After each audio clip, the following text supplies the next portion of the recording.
ఒకప్పుడు ఆ ఊరిలో తాగేందుకు గుక్కెడు నీరు లేక, సరైన తిండి దొరక్క ఆ ఊరి జనం ఇబ్బంది పడ్డారు.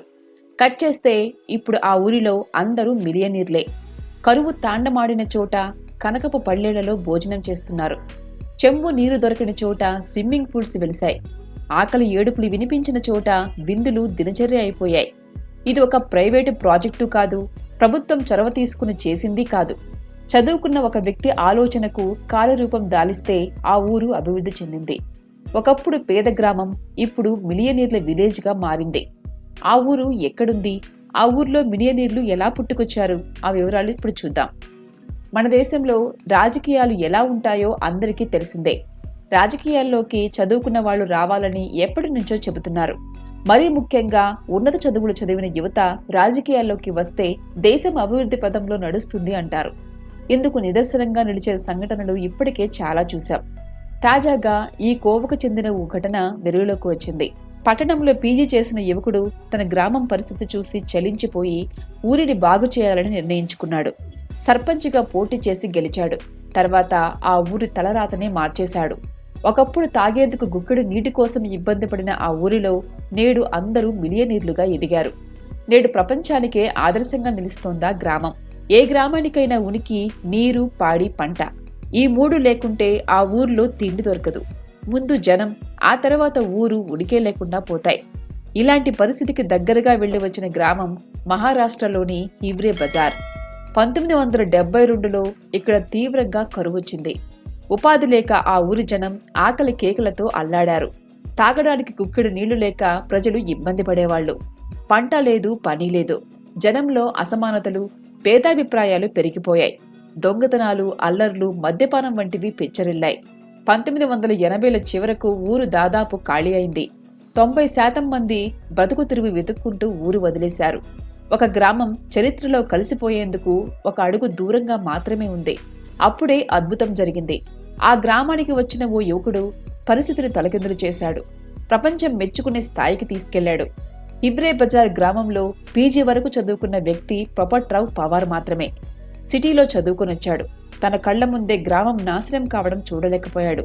సర్పంచ్గా పోటీ చేశాడు. నిజానికి పవార్కు రాజకీయాలపై పెద్దగా ఆసక్తి లేదు. వాళ్ళింట్లో వాళ్లకు కూడా ఇష్టం లేదు.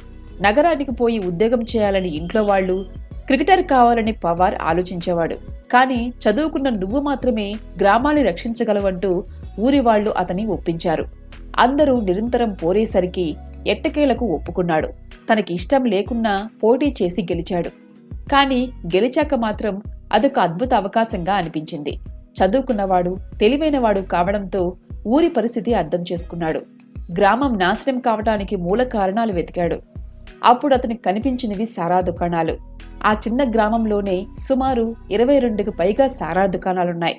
మద్యానికి అలవాటు పడ్డ జనాల్లో తాగి తాగి ఎంతో మంది చనిపోగా చాలా మంది ఆస్తుల్ని పోగొట్టుకున్నారు. చివరకు గ్రామంలో అందరూ ఉపాధి కోసం బయట ఊర్లకు వెళ్లాల్సిన పరిస్థితి ఎదురైంది. అలాగే చెరువులు ఎండిపోయి చుక్క నీరు లేని పరిస్థితి. వీటన్నింటినీ పరిశీలించిన పవార్ గ్రామం విడిచి వెళ్లిన జనం వెనక్కి రావాలంటే నీరు పుష్కలంగా ఉండాలి అని భావించాడు. ఈ మేరకు ప్రణాళికలు రూపొందించాడు.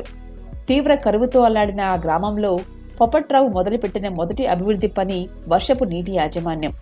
ఊరి పొలిమేరలో కురిసిన ఒక్క చుక్క కూడా వృధా కాకుండా ఆ ఊరిలో ఎక్కడ పల్లముంటే అక్కడ వర్షపు నీటి ఇంకుడు గుంతలు తవ్వించాడు.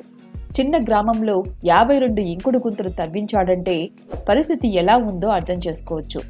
గుట్టల నుంచి వచ్చే నీరు వృధా కాకుండా రాతి గట్లు నిర్మించాడు. వర్షాకాలపు కాలువలు పారే చోట 9 చెక్ డాంలు కట్టించాడు. వీటికి అవసరమైన డబ్బును ప్రభుత్వం వెంటపడి మరీ సంపాదించాడు. వానలు పడ్డాక భూగర్భ జలాలు పెరిగాయి. బయటికి వెళ్లిన ప్రజలు తిరిగి ఊళ్లకు వచ్చారు. పంటలు పండించడం మొదలుపెట్టారు.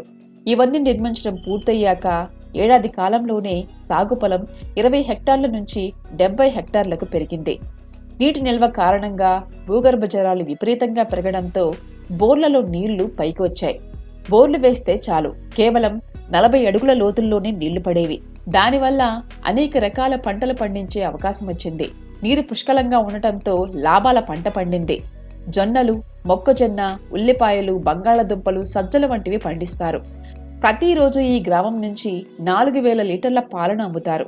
ఆ తర్వాత సారాయి దుకాణాలను కూడా మెల్లగా ఖాళీ చేయించారు. హివ్రే బజార్ ఇప్పుడు మహారాష్ట్రలోనే సస్యశ్యామలంగా ఉండే గ్రామంగా మారింది. 1995లో ఈ ఊరిలో 170 కుటుంబాలుండేవి. అందులో 165 కుటుంబాలు పేదరికంతో ఇబ్బంది పడుతున్నవే. వారందరూ ఇప్పుడు ధనవంతులుగా మారారు. కష్టపడి పంటలు పండిస్తూ తమ ఆదాయాన్ని పెంచుకున్నారు. ఆ ఊర్లో తలసరి ఆదాయం ప్రస్తుతం 30,000 రూపాయలు. ఇప్పుడు 255 కుటుంబాలు నివసిస్తుంటే వాటిలో 3 కుటుంబాలే పేదవి. మిగతా వాళ్లంతా ధనికులే. ఎక్కువ కార్లున్న గ్రామం కూడా ఇదే. కేవలం వర్షపు నీటిని ఒడిసిపట్టి వాటితో పంటలు పండిస్తూ ఇలా మిలియనీర్లుగా మారారు వీళ్లంతా. కేంద్ర ప్రభుత్వం కూడా ఈ గ్రామాన్ని ఆదర్శ గ్రామంగా గుర్తించింది. ఇప్పుడు ఈ గ్రామం గురించి ప్రపంచానికి చెప్పేందుకు మీడియా వాళ్లు ఇక్కడికి వస్తూ పోతూ ఉంటారు. ఈ ఊరిని ప్రాజెక్టు వర్క్ గా ఎంచుకుని ఎంతో మంది కథనాలు కూడా రాశారు. ఒక్కడి కృషితో ఈ గ్రామం తలరాతే మారటమే కాకుండా ప్రపంచానికి ఆదర్శంగా నిలుస్తోంది గ్రామం.